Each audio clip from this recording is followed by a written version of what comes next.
group Spring Flowers at the University of South Alabama in Dr. Strange's EVM 310 class. I'm Claire Langham. I'm Sarah Kinney. And I'm Jenna Barnes. Today we are going to be teaching you a lesson on first grade mathematics. Our learning objective for you today is to count and compare numbers from 1 to 10.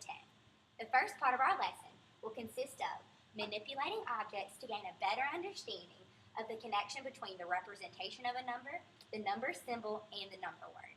For the second part of our lesson, we're going to be comparing the number of objects with different sets. And for the last part of our lesson, we'll be determining numbers that are one more than and one less than a given number.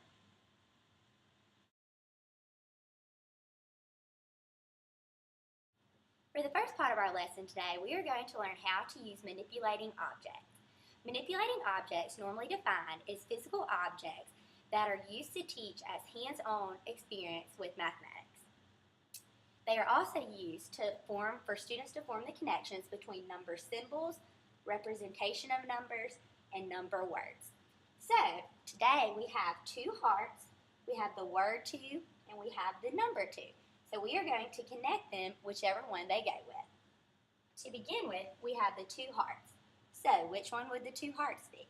That would be the representation of a number. So we would draw a line from the heart to there. The second, we have the word to. So which one would that be? That would be the number word. So we would draw a line from here to here. Finally, we have the number 2.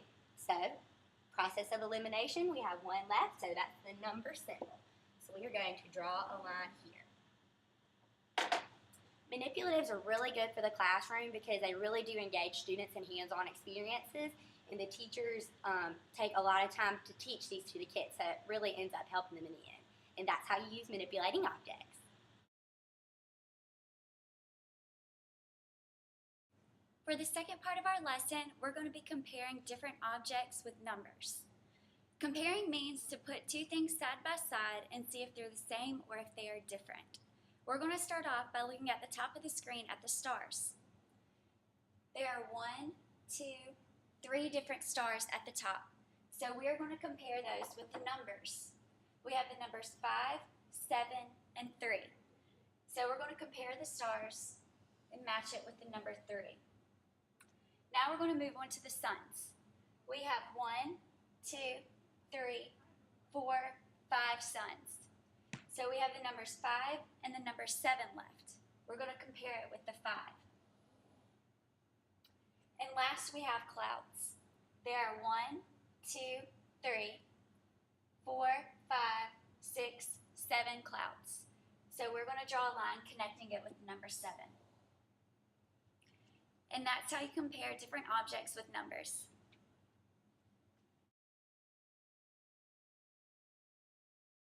The third part of our project, we're going to learn how to do one more than and one less than. Here I have 1 minus 1 equals 0. And 1 plus 0 equals 1. It's one more than and one less than. For my example, I have 2 moons minus 1 moon equals how many moons? So 2 minus 1 is going to equal 1. Then I have 2 moons plus how many moons equals 2 moons? Well, what's 1 more than 1 is 2. So we already have 2 moons right here. So we don't need another one. So it's going to be 0. And that is one more than and one less than.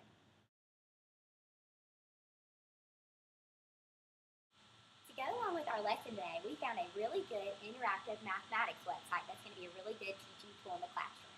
It's called abco.com, and your students can come up here and whatever lesson that you're teaching, you can choose a game to go along with it where they can actually see it on the SMARTboard. So since I taught how to use objects with manipulatives, we're going to choose Marble Math Addition with manipulatives. So we're going to click go down here, and your students can come up and be interactive with the game as well.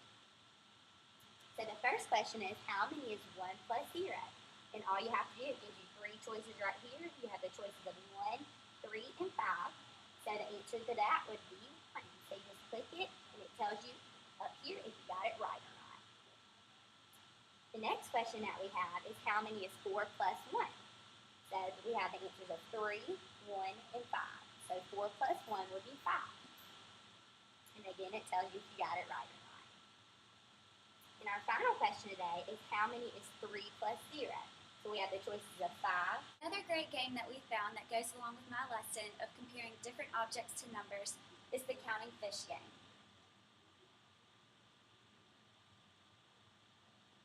For this game, you're going to count the number of fish that swims by.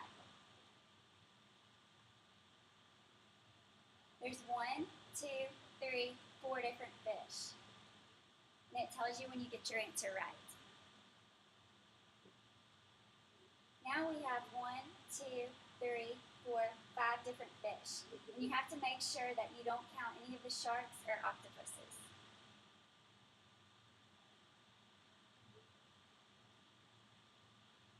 Okay, and on this one we have 1, 2, 3, 4, 5. We think this is a really great game for comparing different objects with numbers. The last and final game that we chose goes along with my lesson about greater and less than. It is called number values.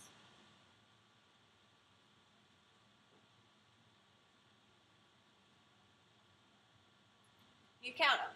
1, 2, 1, 2, 3, 4.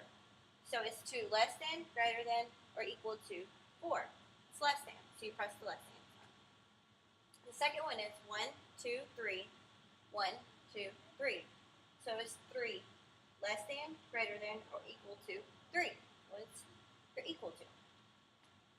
For the last one, 1, 2, 3, 1, 2, 3, 4. So number 3 less than, greater than, or equal to 4. What's less than? So you press the less than. And that concludes our game.